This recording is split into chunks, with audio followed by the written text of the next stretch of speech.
вечер, дорогие зрители. Сегодня в нашем театре состоится читка новой пьесы известных современных драматургов Ярослава Кулиновича, Светланы Баженовой «Толстой о людях, люди о Толстом». Читка проводится в рамках 5-го международного театрального фестиваля «Толстой». Организаторами фестиваля выступают Международный фонд наследия Толстого и Министерство культуры России. Ежегодно фестиваль проходит в усадьбе Ясная Поляна Тульской области. На фестивале, как правило, представлено свыше 20 театральных событий. Это спектакли, читки, променады, встречи с режиссерами, с актерами. В этом году усадьбе Ясная Поляна исполняется 100 лет. Когда к нам поступило предложение принять участие в столь престижном фестивале, конечно же, мы не могли отказаться. Во-первых, это для нас большая честь, а во-вторых, имя Льва Толстого золотыми буквами вписано в историю Башкирского края. Он неоднократно приезжал в Башкирию, лечился кумысом, любил, восхищался башкирским народом, помогал обездоленным.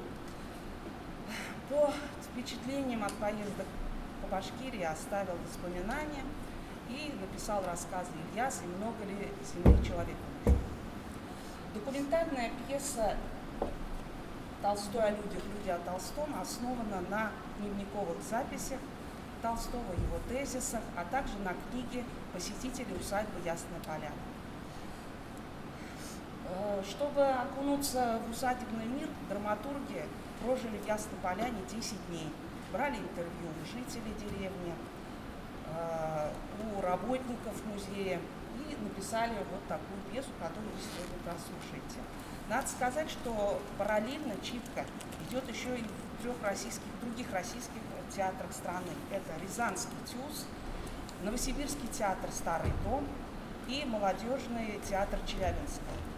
Мы единственный национальный театр, который принимает участие в столь известном и престижном фестивале «Толстой». И хочу слово предоставить режиссеру читки, народному артисту Республики Татарстан Алмазу Хадисовичу Амирову. Режиссер громко сказано. Во-первых, здравствуйте, рады видеть, что вы пришли. Хочется начать с того, что понятно, что сегодня в рамках фестиваля проходит читка, но мы задумываем дальше продолжить вообще этот жанр читка, потому что есть очень много театров, которые даже билет продают на то, что есть даже, я рассказал, зрители, которые не ходят смотреть спектакли, приходят именно платят деньги за то, чтобы почитать, именно послушать читки, потому что им больше интересно, что там автор. Понятно, что жанр такой, что мы ничего не играя, хотим просто довести автора до вас. Что еще хочется сказать?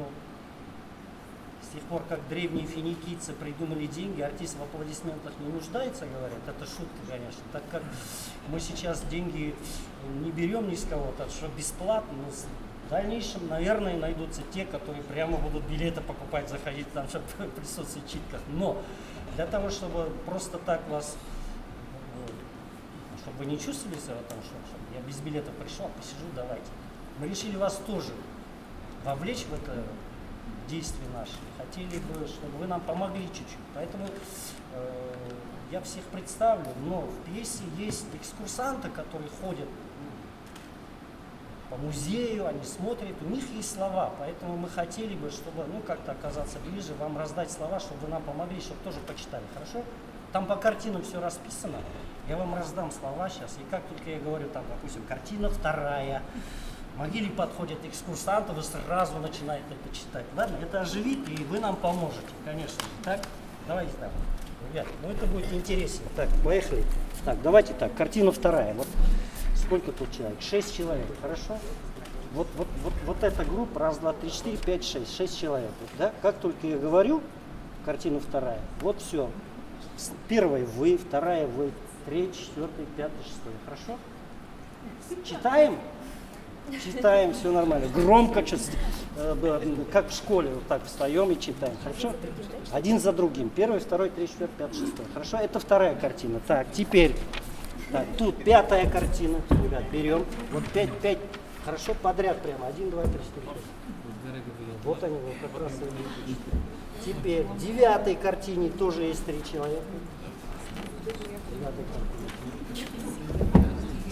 Есть одна посетительница, которая сама придумывает стихи, читает. Прямо ей очень нравится это делать. Она сама читает свои стихи, собственные сочинения. Ее хлебом не кормить, дай ей стихи почитать. Давайте, кто будет? Есть желающие? Сюда? Шаура? Все. Вот смотри, тут картина 5. Вот реплика, после этой реплики она прямо встает и читает. Хорошо? Да. Ничего, нормально. Что, готовы? Готовы слушать, готовы участвовать? То есть мы артисты, вы зрители, нет, мы все. Все находимся в Дом-музее Толстого «Ясная поляна». Готовы? Итак, начинаем. Давайте я представлю сначала действующие лица. Как раз вы познакомитесь и с нашим молодым составом. У нас очень много молодых в этом году, вы еще не со всеми знакомы, вот некоторые из них здесь. Давайте я представлю. Итак, мальчик Тан Хусаинов. Покажись. Хранительница сада Ильза Ильманова. Хранительница библиотеки Амирова Гульнара. Хранительница Кучерской Казакбаева Гульнара. Таксист Габитов Айнур. Тракторист Кабиров Артур. Волонтер Сираева Милена. Экскурсовод Хайсарова Гульнас. Тут еще есть Сири и Алиса, это в одном лице, Исмагилова Гульмира. Толстой Булатов. И, конечно же, вы, экскурсант. Мать. Сагитова Лилия. И я буду читать нотатку. Итак, Ярослава Пулинович, Светлана Баженова, Толстой о людях, люди о Толстом. Лев и собачка. Я обрыдалась, когда мне читали вслух взрослые. Я даже, по-моему, до детсадовского возраста была. Читали этот рассказ? Я не знаю, почему мои эмоции задел этот рассказ, но настолько сильно повлиял, что я просто обрыдалась. И родители успокаивали меня и просили это не воспринимать так близко к сердцу. Но я того не понимала. Как? Лев-то умер. Да это еще неизвестно, кто там лежит. Нашли дядьку похожего, с бородой, закопали. Он, по-моему, не здесь умирал-то, Толстой-то. Он умер на станции. Потом его сюда привезли. Да мне кажется, что и не везли его. Откуда вы знаете? Книжки читаю. Ну а в книжках что? Правду, что ли, напишут? Не напишут. Картина 2. Мать с мальчиком приходит на могилу Толстого. Это он тут лежит? Ну да, я же тебе рассказывала. Лев Николаевич. Мальчик фотографирует могилу. Ну я все понял. Можем идти назад? Ты тут посиди на скамеечке, а я пойду договорюсь с конюшню о лошадках. Ты же хотел на лошадке покататься? Не знаю, вроде хотел. Ну вот и посиди, а я договорюсь. Мне тут будет скучно. Ну поговори с Алисой или с Сири, позадавай им вопросы. Ты же любишь с ними разговаривать. С кем? С Алисой или с Сири? Поговори с Сири. Алиса умнее Сири, Значит, с Алисой. а Сири добрее. Поговори с обеими. Все, я скоро приду. Мать уходит. Мальчик обходит могилу, рассматривает ее. У самого спуска во враг он подбирает с земли зеленую палочку. Размахивает ей вокруг себя, как Брюс Ли. Затем просто вертит палочку в руках. Вдруг вглядывается в нее, на палочке что-то написано. Кто поместил меня в это странное место? Алиса, кто поместил меня в это странное место? Действительно, кто? Сири, кто поместил меня в это странное место? Одну минуту, я здесь. Кто поместил меня в это странное место? Это интересный вопрос. Это надо у умных всяких спрашивать. Мальчик пристально смотрит на могилу Толстого. Лев Николаевич, кто поместил меня в это странное место? Не знаю и не могу знать. Но, наверное, знаю, что этот кто-то есть. И что он и поместил меня в этом мире. Мы сюда приехали по программе с другими волонтерами помогать восстанавливать мемориальный облик Ясной Поляны. В Ясную Поляну я попала, можно сказать, случайно. Та организация, в которой я работала, лет мне тогда было около 30, ликвидировалась, пришлось искать работу. Я случайно узнала, что здесь освободилось место как раз по моей специальности. Это место было, куда попасть невозможно, но стали расширять Ясную Поляну и объявили конкурс экскурсоводов. Он и сейчас у нас проходит. Я пришла, писала экскурсию полгода. Надо написать было свою экскурсию, выучить ее, рассказать комиссии и возьмут, не возьмут. Я очень волновалась. Я настолько хотела работать в Ясной Поляне, что думала, если меня не возьмут, я пойду проситься работать в теплицу разнорабочей, потому что работать здесь большое счастье. Дело в том, что в советский период был такой факультет общественных профессий во всех вузах. Вот. И по желанию студента можно было записаться на любое направление. И у нас было одно направление в художественный музей, а другое Ясная Поляна. И мы с подружкой записались на Ясную Поляну. Мы сами должны были готовить экскурсии под руководством наставников, которые здесь работали, которые блестящие были наставники. Сюда? Ну, жила рядом напротив. Я живу в Ясной Поляне с 83-го года. С 83-го года я тут. До этого работала в детском доме, вот, прямо напротив. И жила напротив. Там был детский дом у нас. Сейчас там школа для одаренных детей. Вот. Но потом попала сюда. Ходила за могилой, начинала работать тут. Ухаживала за могилой Льва Николаевича. 5 лет. Чисто случайно, вот так вот. Чем-то заняться надо было другим. Потому что в детском доме это детский дом, вот. И возраст уже, и состояние здоровья, и нервы уже не к чертовой матери, вот. Ну, много обстоятельств, много, причин много. А тут рядышком, да еще за могилой я когда пошла, ой, я как в раю, я иду, птички. Я пришла 20 апреля, все уже растаяло, кое-где там еще были эти, ледышки. Кое-где еще снег лежал, а в основном тоже птички чирикают. Ой, кислород чистейший. На экскурсии кто попадет, кто не попадет, а к могиле идут все. Тропа не зарастает. И все. Просто на тракторе работаю, как попал. Работа так и попал, по работе. Мне говорят, что я появился несколько лет тому назад из утробы моей матери. Но то, что появилось из утробы моей матери, есть мое тело. То тело, которое очень много времени не знало и не знает о своем существовании. И которое очень скоро, может быть завтра, будет зарыто в землю и станет землей. К могиле подходят экскурсанты. А чья это грядка? О, а это получается, мама, он такой маленький, что ли, был? Что ж ему даже памятник не поставили? Не, ну реально страшная могила. А это вот веточки сами растут или ими нарочно обкладывают? Еще одна. Ой, а я думала, это такой интересный ландшафтный дизайн.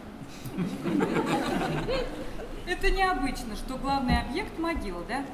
Простенькая, вот чтобы было все чистенько, чтобы было аккуратно. Вот она такая должна быть, простая. Ой, а что это? Это могила Толстого? Ну правильно, и народ потрясен. А почему там нет никакого склепа? А почему там нет никакого памятника?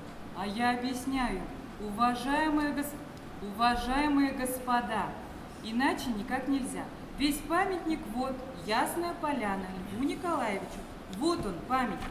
А он завещал, чтобы было все просто, чтоб никаких. Закопайте мое тело, чтобы оно не воняло.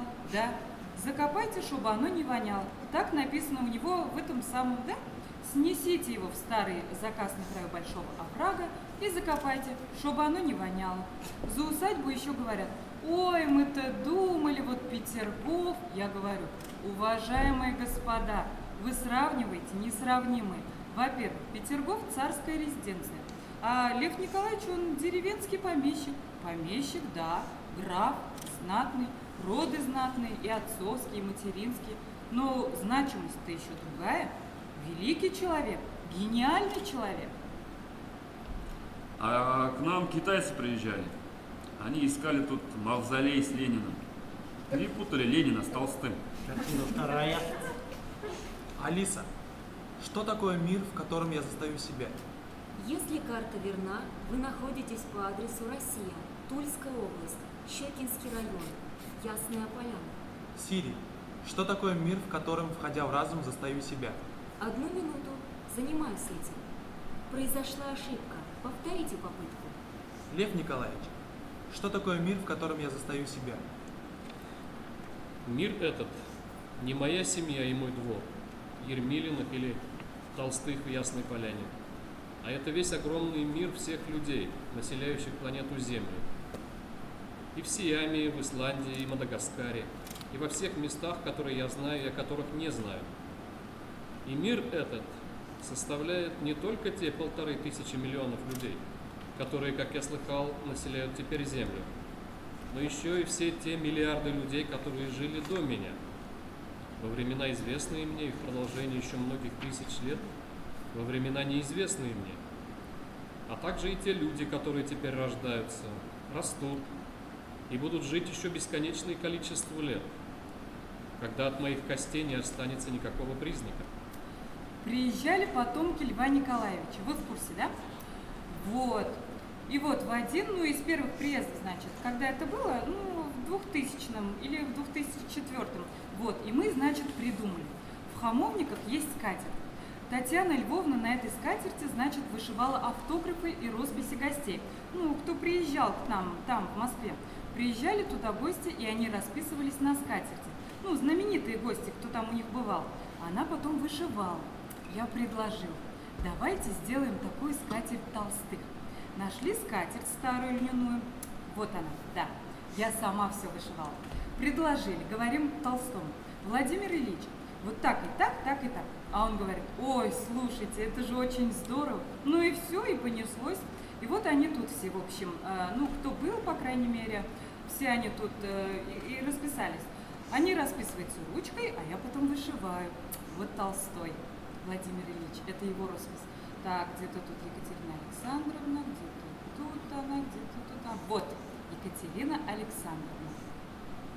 Вот эти-то все люди, кроме того, еще бесконечное количество разнообразных пород животных, от микроскопической козявки до слона и бегемотов, и такое же бесконечное количество растений и безжизненных существ не только на планете Земля, но и вне ее, на других планетах и Солнцах, и миллионов звезд на бесконечных расстояниях, окружающих Землю и распространяющихся без конца во времени. Вот это-то составляет тот мир, в котором я появился и который я увидал, когда во мне пробудился разум. Но если и так, то в этом-то мире я не всегда был. Мир – ощущение рая, да.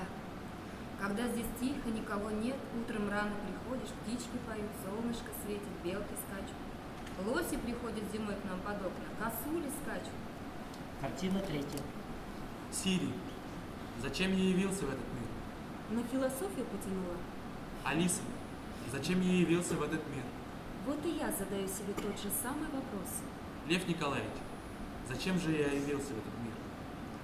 Самый обыкновенный ответ на этот вопрос, представляющийся человеку, жившему до пробуждения своего разума животной жизнью, в том, что живет он за тем, чтобы есть, пить, спать, веселиться, затем вообще, чтобы наслаждаться всеми теми плотскими наслаждениями, которые дает жизнь. Да ну вашу Ясную Поляну, чё мне и проникаться? Я сейчас поеду на дачу шашлык жарить.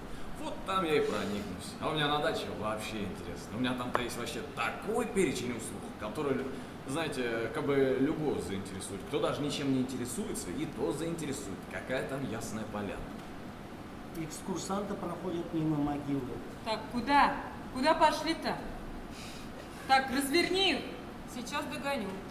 Так, господа, вот ваш экскурсовод. Он доведет вас до могилы. Экскурсанты не слышат, исчезает в глубине леса. Но стоит человеку только оглянуться вокруг себя и подумать о том, что ожидает его, чтобы убедиться в том, что назначением жизни не может быть плотское счастье, потому что такого счастья не может быть для существа, обреченного на борьбу, всякого рода бедствия, болезни и неотвратимую смерть. Ну, знаете, как я вам могу сказать? Это еще надо доказать, что это его личное написание. Это же никто не подтвердил, что это он писал. Картина 4. Алиса, в чем назначение жизни?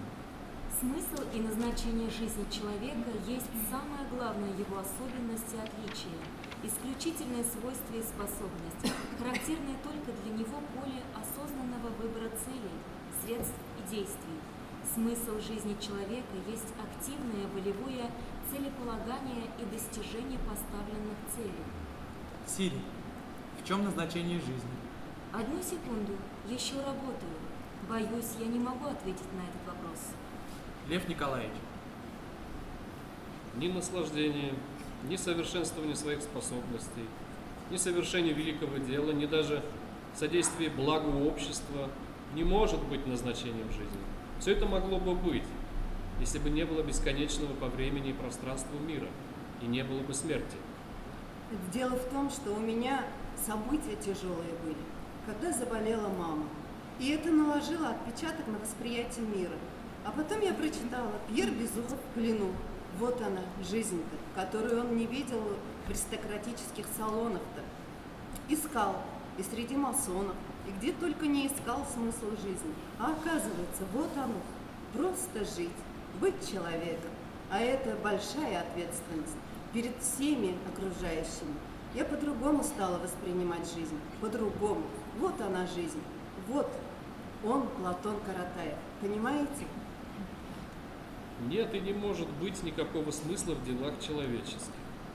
Для чего человеку трудиться ради улучшения жизни, когда вся его деятельность есть незаметная точка среди бесконечного мира, и когда самая жизнь только мгновение между двух вечностей. Знаете, среди коллег бытует такое мнение, что дольше всех живут селекционеры, которые выводят новые сорта. Да, вынуждены. Они хотят дождаться результата, да. Ну а нам нужно дождаться новых садов, обновленных посадок. Садовник – это тоже состояние души, всю жизнь. И зачем трудиться для улучшения жизни других людей, когда он, наверное, умрет и не увидит ни этой лучшей жизни, ни благодарности за то, что он сделал для людей. Лев Николаевич учит нас жить. Просто жить, так как Пьер Безухов в плену. Вот это для меня близко. Ну, я была в свое время поражена просто. Ну, думаю, Господи, как же так-то? Действительно. И Платон Каратаев, этот округлый товарищ с его шуточками, прибауточками, который погибает все-таки. Вот, а надо просто ценить жизнь. Она дана тебе, а мог бы и не родиться.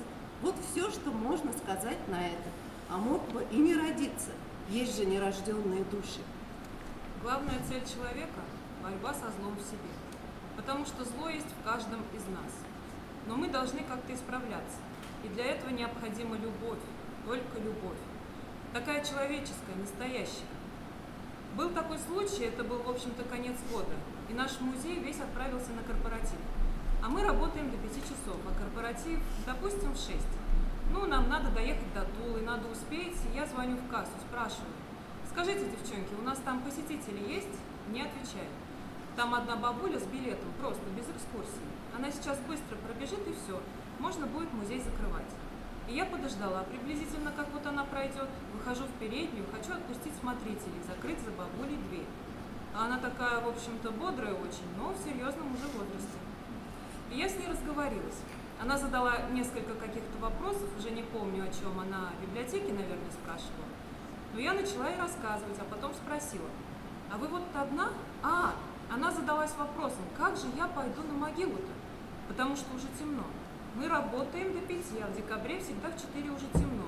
Я говорю, может быть, вот как-то вот милиция вас проводит? Я говорю, а вы сами откуда? И оказалось, она мне рассказала, что она из Санкт-Петербурга. Сама она блокадница. Проснулась вот и подумала, как я не увижу усадьбу Ясная Поляна. И что она предприняла? Она купила себе билет до Тулы, у нас есть прямой поезд, заказала такси. Это такси ее привезло к башням въезда. Она купила билет. Я говорю, а как же вы поедете назад? Она говорит, а я уже и обратно заказала такси. И у нее через 4 часа билет на поезд. То есть она приехала с тем, чтобы только побывать в Ясной Поляне, а потом уехать обратно сразу же. Я говорю, да вы что? И, конечно же, я повела ее, говорю, нет, пойдемте, я вам пойдемте все расскажу, покажу. И в это время стучатся посетители. Смотрители говорят, у нас сейчас ничего нет. Я говорю, я поведу сейчас, давайте сюда. Оказалась молодая пара, на удивление, из Петербурга. Я говорю, ну вот, с ними и пойдемте до могилы. Вот. И я провела, и они сходили на могилу. А потом она мне прислала благодарственное письмо и книжку «Толстой и Петербург». Видите? Книжка была вот в этот платочек завернута. Вот. И письмо. Всю вашу доблестную компанию поздравляю с новым 2015 годом. Спасибо вам за сохранение материальных знаков истории, за самоотверженную работу, за то, что мятежный дух Толстого бродит здесь, за беседы. Поляна-то ясная. Посылаю вам дорогую мне, как петербурженку, книгу о связях Толстого с моим родным городом. Вот просто, конечно, вот ведь когда человек живет в этом пространстве, это удовольствие. Это же большое удовольствие. Я и работаю здесь, потому что я с такими людьми встречаюсь. Я совершенно не знаю, что такое мир, а между тем окружен им, живу в нем и в нем должен действовать. Действие пятое. Алиса, как действовать? Что мне делать? Можно посмотреть новый фильм или погладить кота. Сири, что мне делать? А вы сделали уроки? Самое правило, которым пользовался Лев Николаевич, это «делай, что должен, и будь, что будет».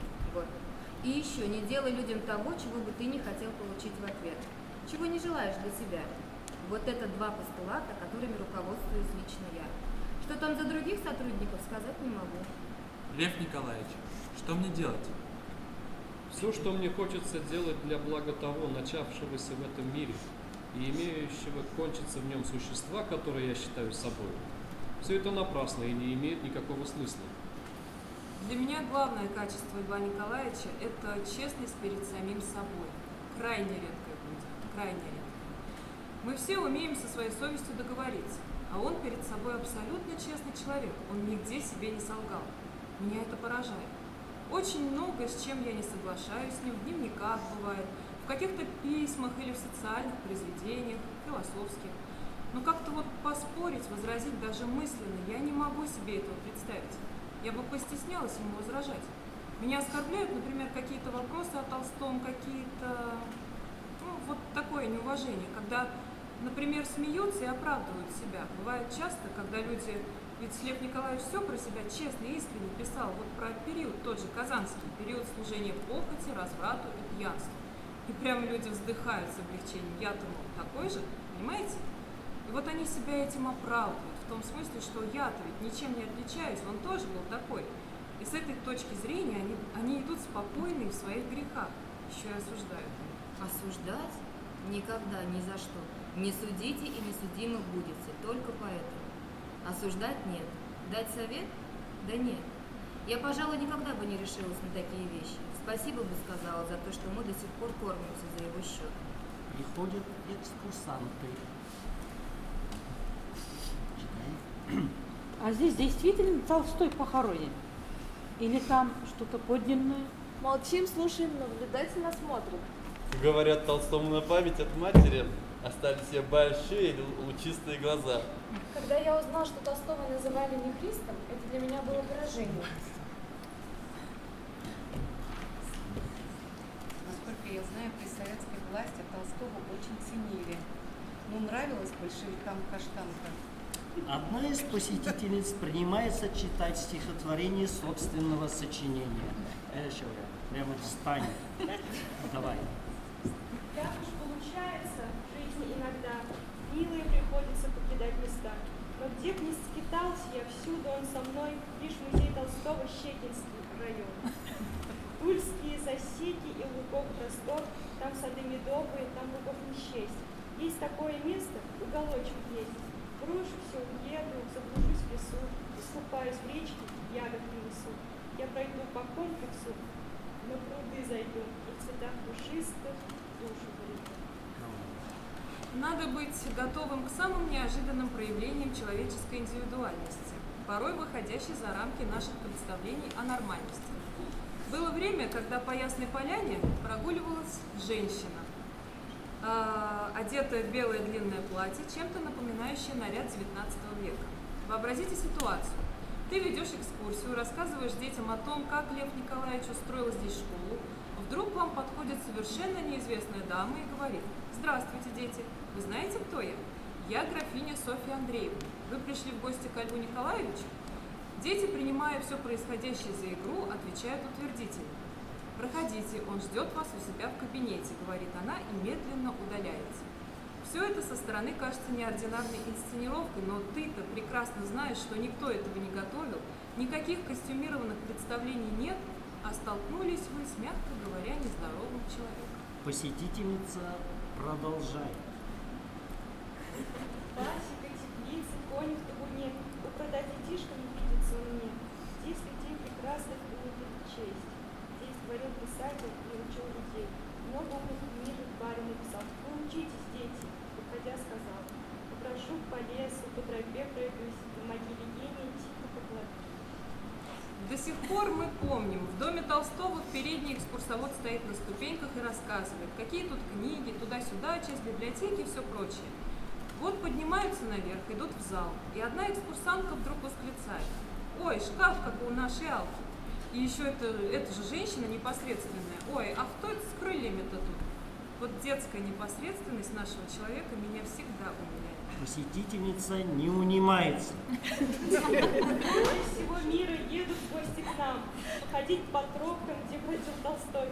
Я склоню колени только перед тем, кто хранит историю родины моей. Я зайду в кафешку, суп по-толстовски съем. На душе прекрасно, я доволен всем. Я в музей приеду, вспомнить о былом, память о Толстове мы в душе несем. Посетительница кланяется, напрашиваясь на аплодисменты.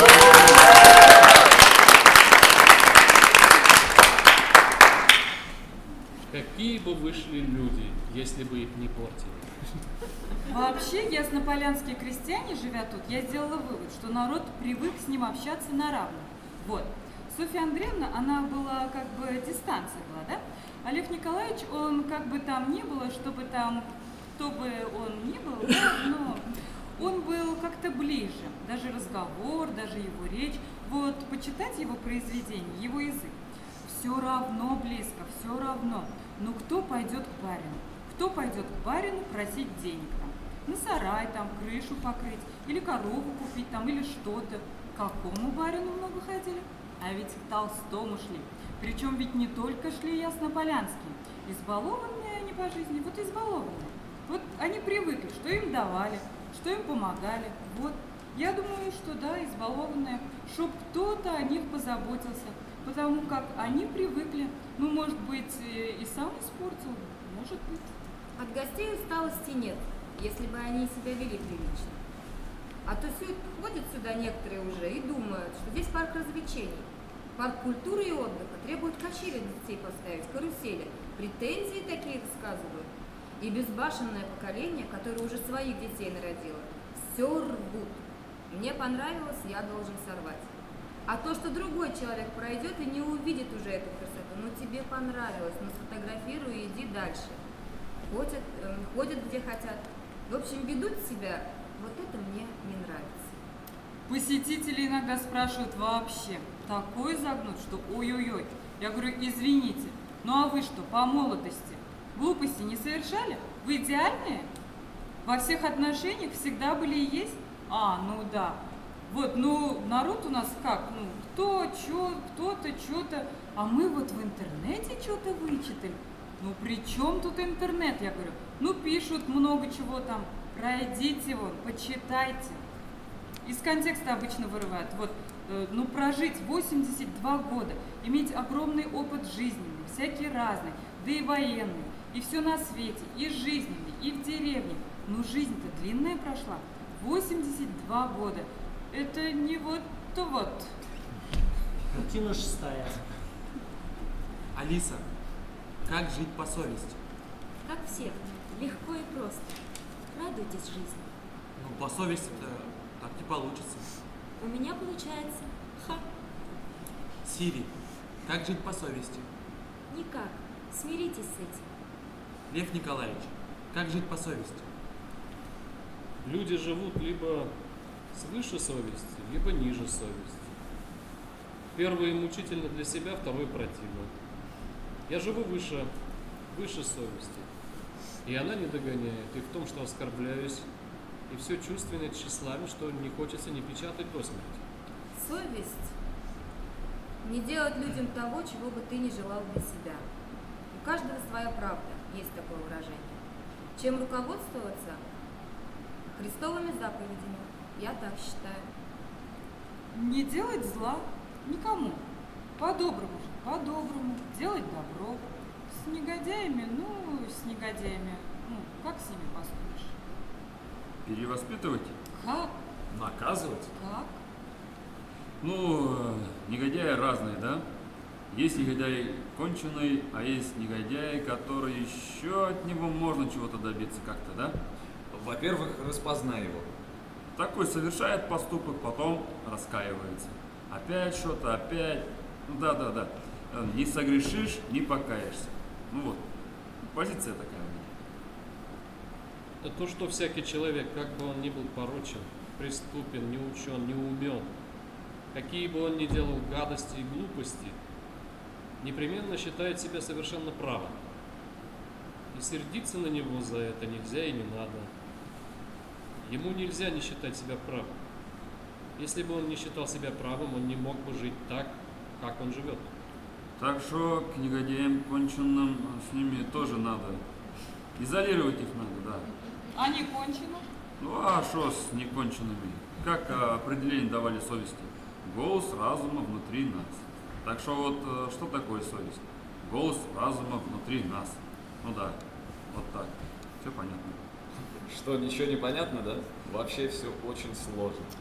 Да, наверное, никто на эти вопросы не ответит. У каждого свой поиск, свой путь, и на каждый случай найдется правда какая-нибудь. У каждого своя. Спрашивайте у умных. Их умных тут по территории много бродит. Их тут что, нерезанных собак. Картина 7. Алиса, что за люди меня окружают? Секунду. Вот что мне удалось найти в интернете. Люди вокруг тебя – это отражение тебя. Сири, что за люди меня окружают? Забейте на них, не обращайте внимания. Долго я обманывал себя, воображая, что у меня есть друзья. Люди, которые понимают меня. Вздор. Ни одного человека еще я не встречал, который бы морально был так хорош, как я. Который бы верил тому, что не помню в жизни случая, в котором бы я не увлекся добром. Не готов был пожертвовать для него всем. Гордыня – это грех, да. Ну, мы все не без греха, и ничто человеческое нам не чуждо. Так что и гордость, да и какое-то самомнение, да. Обычный человек, как и все остальные. Я боялся говорить и думать, что все 99 из 100 сумасшедшие. Но не только бояться нечего, но нельзя не говорить и не думать этого. Если люди действуют безумно, то, наверное, они будут говорить безумно. Так и ходишь между сумасшедшими, стараясь не раздражать их и вылечить, если можно. Ну, не знаю. Вот у нас была замечательная заведующая Анна Борисовна Бекслер. Она румынка по национальности, была замужем за нашим советским разведчиком прибалтийского происхождения. И он подвергся репрессии. А она, как член семьи изменника Родины, находилась на Колыме энное количество времени, но при этом осталась душой своей чиста, то есть простила всех. Она, конечно, больше всего переживала. У нее вся семья почти, кроме младшего брата, погибла. Но в Румынии же фашистский режим. Вот, в газовых камерах. И она до последних лет своей жизни к плите не подходила. Ей соседи готовили. И она сама ходила обедать. У нас кафе тут было. Немножко другое, такой теремок замечательный. И там был стол отдельный для сотрудников музея. И многие ей писали, многие к ней приезжали в гости. И тогда она, вынужденная не готовить, заказывала еду в нашем кафе, чтобы угостить чем-то людей. И знала она европейские языки, окончила она языковедческий факультет в Сорбонне, в Париже. Судьба удивительная просто. Но вот осталась живым, жизнерадостным, воспринимающим с удовольствием жизнь человека. Вот такие вот, оказывается, есть. Люди все точно такие же, как я. То есть пегии. Дурные и хорошие вместе. Они такие хорошие, как я хочу, чтобы меня считали.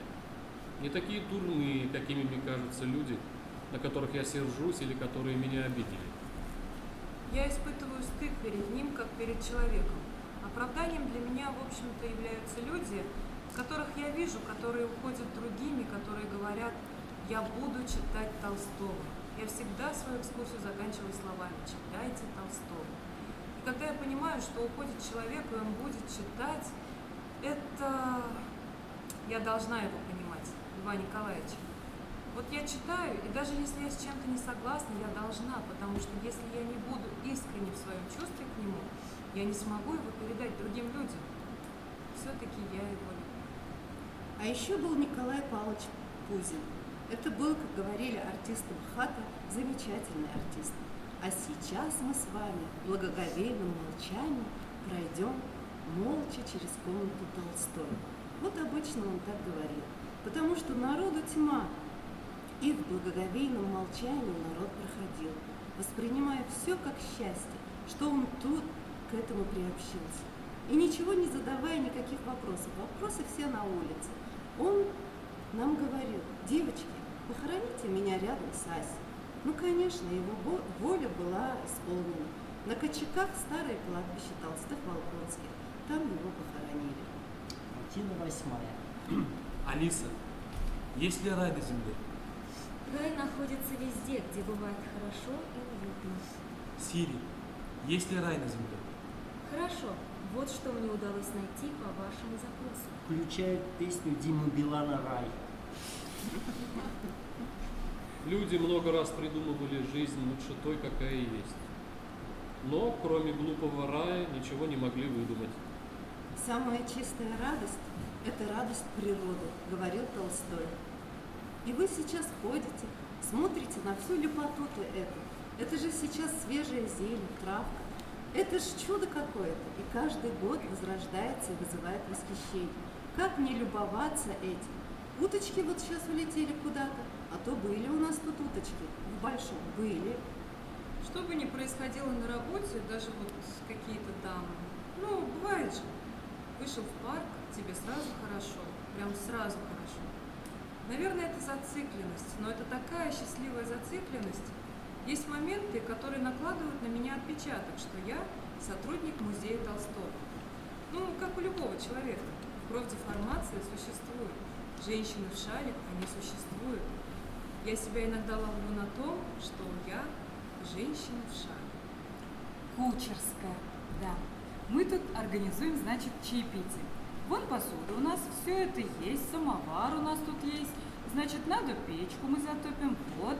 И мы рассказываем, ну а что, ну как? Кучерская, это же для кучеров был объект. А жить тут они не жили, это была просто дежурка такая. Вот. Поэтому рассказываем о быте. Ну, крестьянская изба, типичная крестьянская изба. Значит, кучера ночевали, дожидались. Когда Толстой задумал уехать из Ясной Поляны, он вот через сад прошел, разбудил кучера. Сейчас покажу фотографию кучера, который увозил его отсюда. Вот, вот. И это самое, и все, запрягли и уехал. Уехал навсегда. Картина 9. Сири, почему Толстой сбежал из рая? Это интересный вопрос. Алиса, почему Толстой сбежал из рая? Публицисты, близкие к православным кругам, ненавязчиво продвигали идею, что Лев Николаевич покинул Ясную Поляну, потому что собирался примириться с церковью, а сам уход был своеобразным жестом. Также говорили, что мыслитель почувствовал приближение смерти и почему-то решил не встречать ее в родном доме. Судачили и о плохом характере его супруги Софьи Андреевны. Мол, Толстой просто сбежал от жены, куда глаза глядят. Нет, не надо так. Вспомните, сколько ему было лет. И он просто там...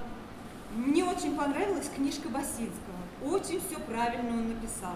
Ну, там все-таки уже в возрасте был человек, и это надо понимать. Потому что вот у меня отец, когда ему стало за 80, это совсем другие люди. Не те, которые были раньше, лет... 40?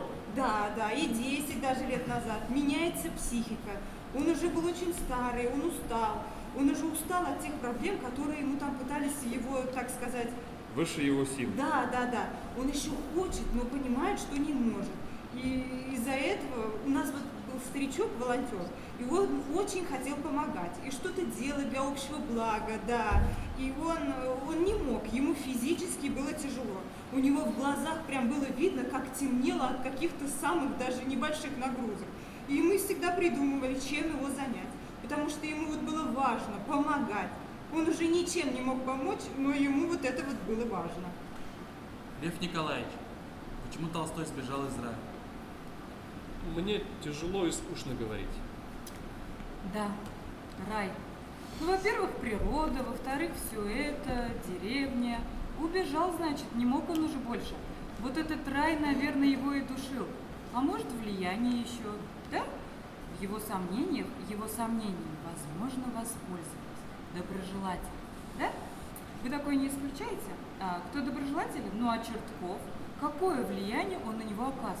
Ну, то, что вот я из того, что я читала, да? Как можно вмешиваться посторонним людям в семейную жизнь, да? Какая бы она ни была, какие бы, вот по моему мнению, да? Чтобы там не разберутся сами.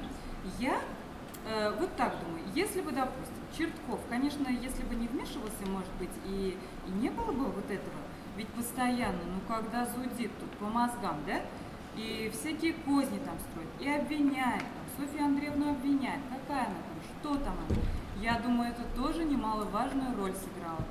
А он все-таки сомневающийся человек, да, сомневающийся, с больным самолюбием, и Александра тоже, как она себя повела, да, по отношению к матери, да? Вместо того, чтобы как-то помогать, сглаживать вот этот, ну, как считай, конфликт семейный, да? Вместо того, чтобы как-то важнее было быть с отцом. Неправильно. Ну, на мать у нее своя обида была, свои были у нее там какие-то претензии. Вот, к отцу ближе. У нас в доме есть такие научные сотрудники, которые больше как-то привержены Софье Андреевне. А я вообще и Софья Андреевна, и Лев Николаевич, мне, например, чисто и тот дорог, их как разъединить? Прожили 50 лет вместе, да?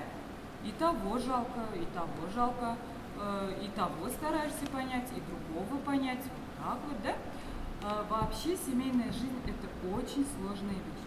Софью Андреевну жалко, конечно, жалко. Вы знаете, я немножко так скептически отношусь, к Черткову, потому что нельзя вставать между мужем и женой. У них целая жизнь прошла, и зачем ты туда лезешь? Твое-то какое собачье дело? А хотелось вот так сказать, быть персоной при гении. И он делал, конечно, многое, да, и издавал в Англии, в Лондоне «Свободное слово» и другие моменты. И 90-томник возглавил, конечно. А ведь это прежде всего кропотливая текстологическая работа. Вот. Потому что у Толстого почерк был, прямо скажем, не сахар, да? И когда читаешь Александру Львовну, как они там радовались, когда какое-то словечко им становилось понятно, как они радовались и чуть ли не плясали. Вот оказаться бы там, в этом поезде, когда он ехал по факту на верную смерть, когда бежал, я бы ему столько сказала, Разговаривать с ним, если в поезде, тогда я бы, наверное, не рискнула вступить в разговор вот так вот. Посоветовать, ну, я думаю, вряд ли он послушал бы, если он уже решил, тем более неоднократно попытки-то были уйти, да? Вряд ли. Нет, я просто бы не рискнула, побоялась такому человеку что-то советовать. Сомневаюсь, чтобы я вступила с ним вот так вот в диалог. Да, тут же надо найти такие слова, чтобы убедить, а он бы был в состоянии аффекта. Нет, я думаю, вряд ли он там кого-то послушал бы, потому что, как если уже решился, да, ну, сомневался, понятно, он своими этими самыми творениями-то учит нас чему? Ну, чему добру, а жизнью своей, примером жизни своей он учит нас сомневаться. Мягче надо было быть не только с Сонечкой, но и с девочками. Ведь он очень, как говорится, боялся за судьбу своих дочек. И к хорошему это не привело. Мальчики – это мальчики, а не другого формата. Девочки – это девочки. К девочкам надо по-другому относиться. Поэтому и разнополые мы все. Вот. Он просто рано потерял маму. У него не было этой модели. Да, конечно, в таком раннем возрасте. И иметь о ней только какое-то светлое представление, ничего более. А Соню он не понимал. Что к нам ближе, то мы хуже чувствуем, наверное. Я не знаю это от чего. Я ответить на этот вопрос не могу. И его дневники, его писания, его путь – это все едино. Все существует в нем одно. И его жизнь, и его нравственное начало, все его произведения – это он. Все его герои – это он. Потому что я тут с психиатрами, которые были в группе, разговаривала. Значит, на них везет. Дело в том, что ни один психиатр, а несколько сказали, что ни разу его герои в произведениях не действуют алогично. То есть все соответствует психиатрической науке. На Льве Николаевиче можно изучать вообще человека. Вот Лев Николаевич, что он, если не любил всех, то он старался любить, он старался. Он честно старался любить всех. У него, знаете, попугай даже был, которого он учил говорить «люби всех». Для него это было самое главное. Приходят экскурсанты. У нас 9-я картина. На коленях перед гигантом нашей национальной мысли. Не буду ничего выдумывать, говоря о том впечатлении, которое оставляет дом Толстого. Скажу просто, там чувствуешь себя очень взволнованным. Совесть России. Какие великие слова. Посвящены великим гениям народа. Удивительное дело. Я знаю про себя, как я плох и глуп, а между тем меня считают гениальным человеком. Каковы же остальные люди? Навіть не віриться, по цих кімнатах ходив Толстой. С любовью и признательностью большой я посетил места, где жил, творил великий Лев Толстой. Прошу всех и близких, и дальних не хвалить меня. Я знаю, что это будут делать, потому что делали и при жизни, самым нехорошим образом. А если уж хотят заниматься моими писаниями, то вникнуть в те места из них, в которых, я знаю, говорила через меня Божья сила, и воспользоваться ими для своей жизни. The most memorable day in my life to breathe the air of Leo Tolstoy house. A long cherished desire is fulfilled.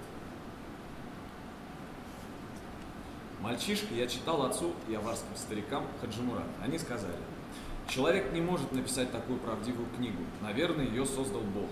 Я несколько раз был в доме самого значимого человека мира и каждый раз убеждаюсь в правде слов моих горских стариков. У меня были времена, когда я чувствовал, что становился проводником воли Божьей.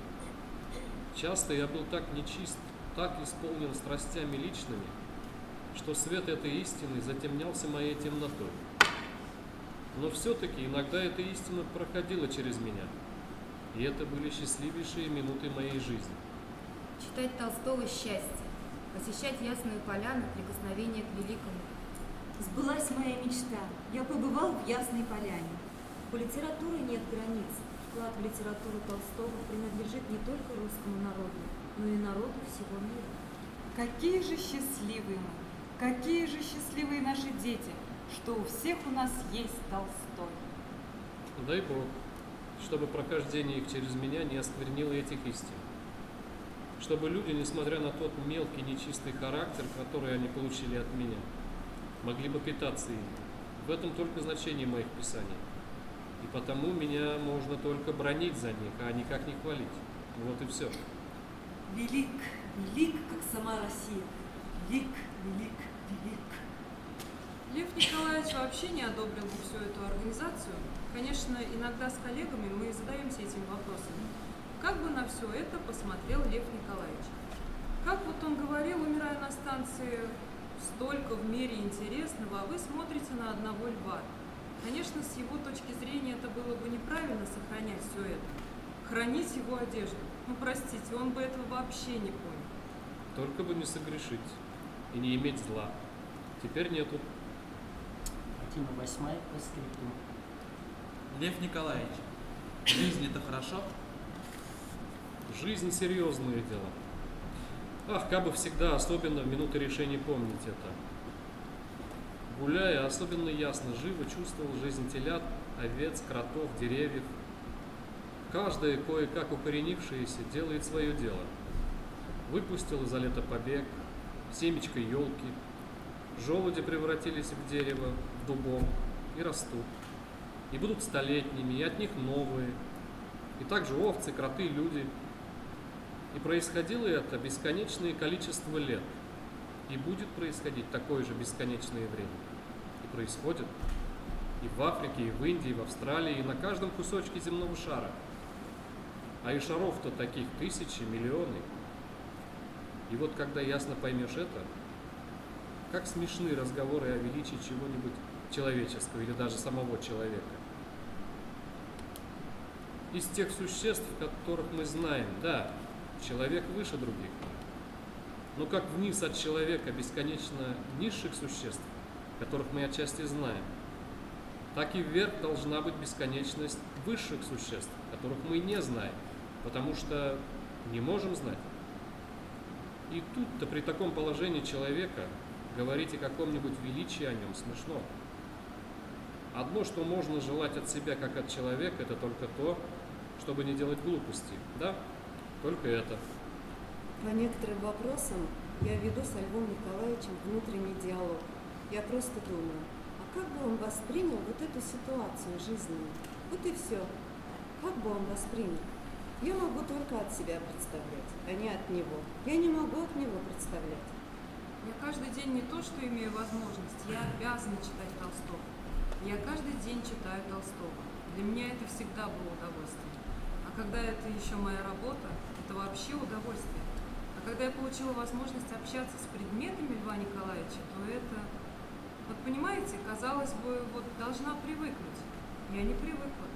У меня какой-то вот, что я вот достаю блузы толстовские, беру в руки, я открываю письменный стол Толстого. Я это делаю, конечно, регулярно, просто регулярно.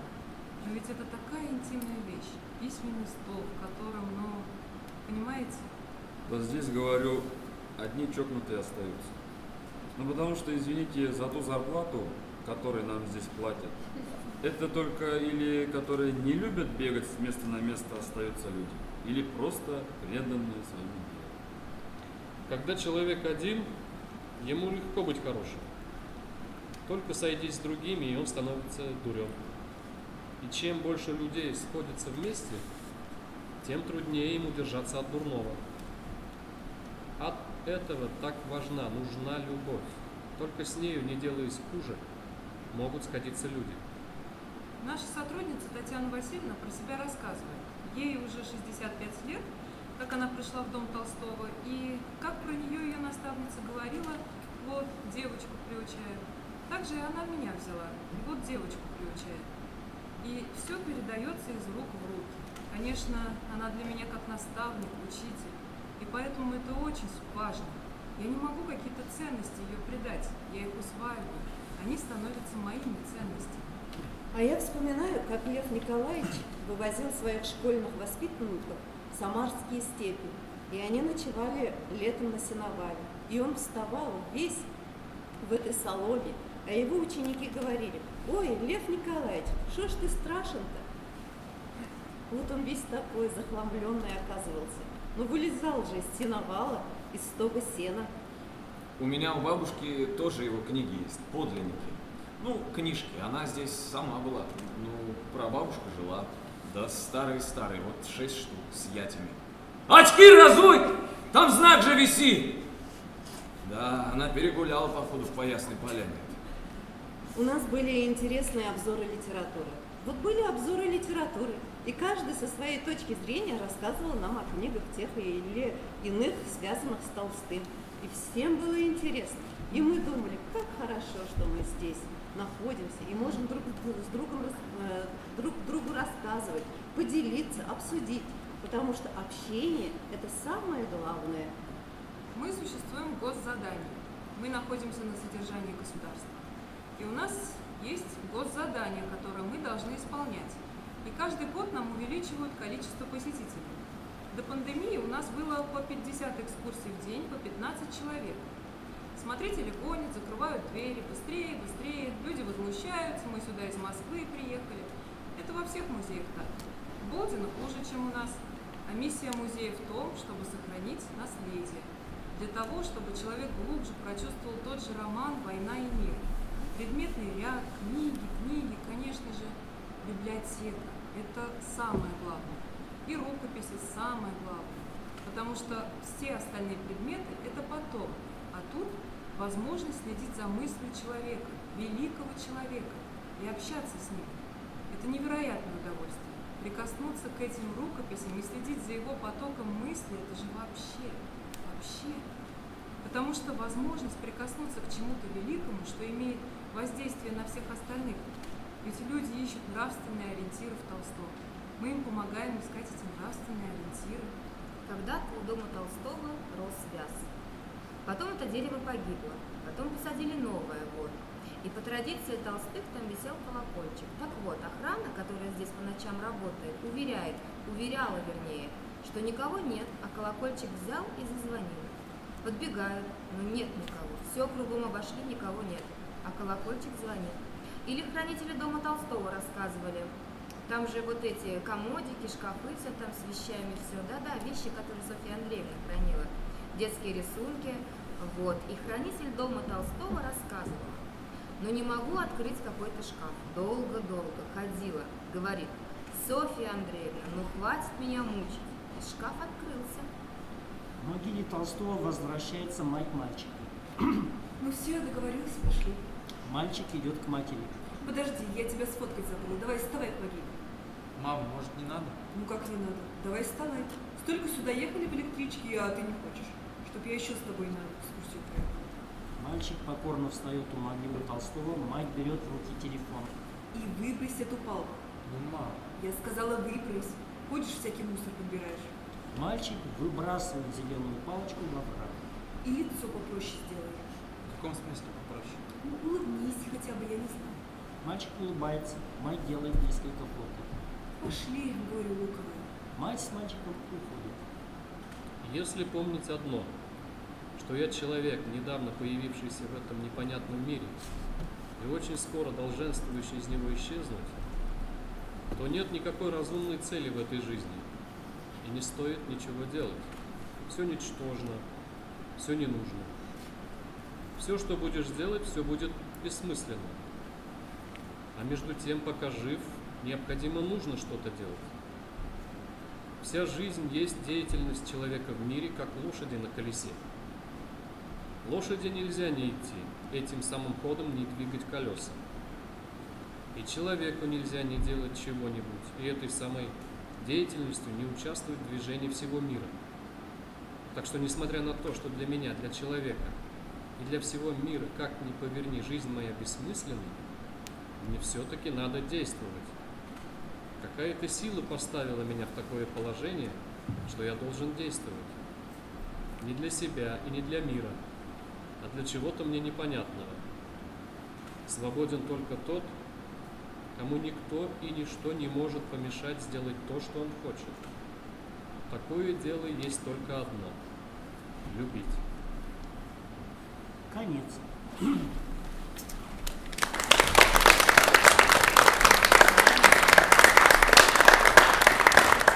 Спасибо большое, спасибо, что участвовали, участниками.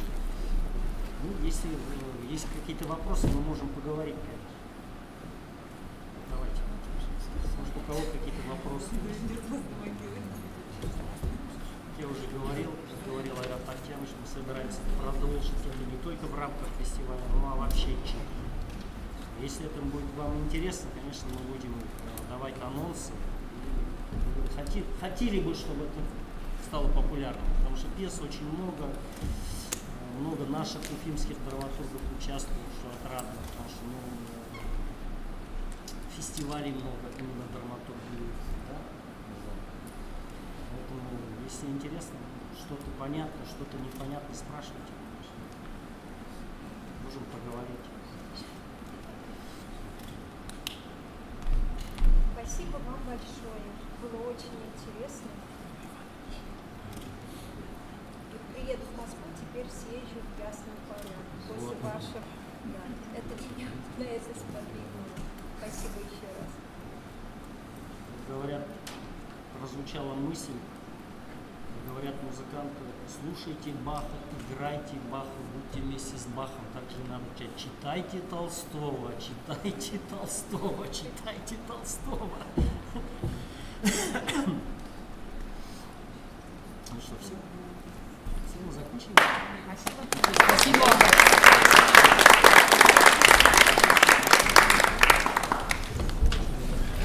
Давайте сделаем общую фотографию. Общую фотографию, давайте вместе со зрителями, все вместе.